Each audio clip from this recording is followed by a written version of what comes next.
Les forêts sont reconnues comme un outil vraiment important dans la lutte contre les changements climatiques. En effet, les forêts, elles séquestrent du carbone grâce à la photosynthèse. Donc, le CO2 atmosphérique est capté par les arbres et il est stocké ensuite dans la biomasse des arbres et dans le sol. Et donc, les forêts du monde jouent un rôle important de puits carbone. Ensuite, on peut aménager les forêts pour qu'elles poussent plus, pour qu'elles poussent mieux. On peut augmenter les superficies forestières, donc pour augmenter ce puits de carbone et donc augmenter la séquestration du carbone atmosphérique.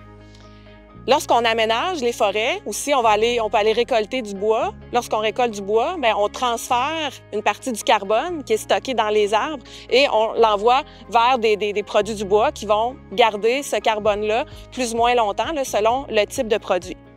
Et ces produits du bois-là, qu'on utilise pour répondre aux besoins des sociétés en matériaux et en énergie, ils viennent répondre à des besoins et remplacer des produits d'origine fossile qui sont beaucoup plus polluants. Donc, on vient remplacer des produits non renouvelables, par exemple le béton ou l'acier ou les énergies fossiles. On fait de la recherche pour mieux comprendre comment le carbone va circuler de l'atmosphère aux arbres, au sol et ensuite aux produits du bois.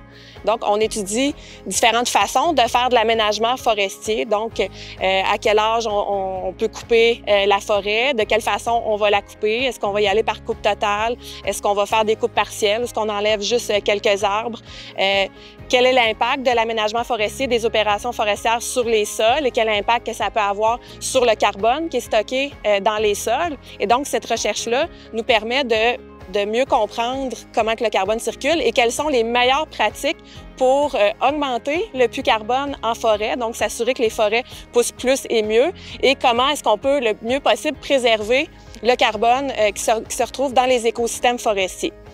On veut aussi comprendre comment on peut optimiser le transfert du carbone des arbres vers les produits du bois. Et ensuite, comment est-ce qu'on peut transformer le bois dans les meilleurs produits possibles qui vont avoir la plus grande utilité possible pour répondre aux besoins des sociétés et la plus longue durée de vie. À la Forêt Montmorency, on fait de la recherche en écologie forestière et en aménagement forestier depuis plusieurs décennies, ce qui nous donne beaucoup de données, beaucoup de connaissances, beaucoup de sites d'études pour étudier comment le carbone circule dans les écosystèmes forestiers et comprendre l'impact de l'aménagement forestier sur le carbone et trouver les meilleures façons pour limiter les émissions à l'atmosphère.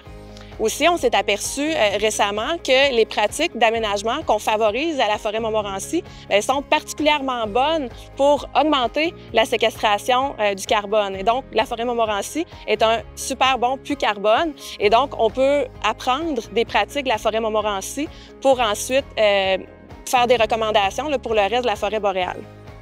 La Forêt Montmorency est un territoire parfait pour nous aider à trouver les meilleures solutions pour l'atténuation des changements climatiques grâce à l'aménagement forestier.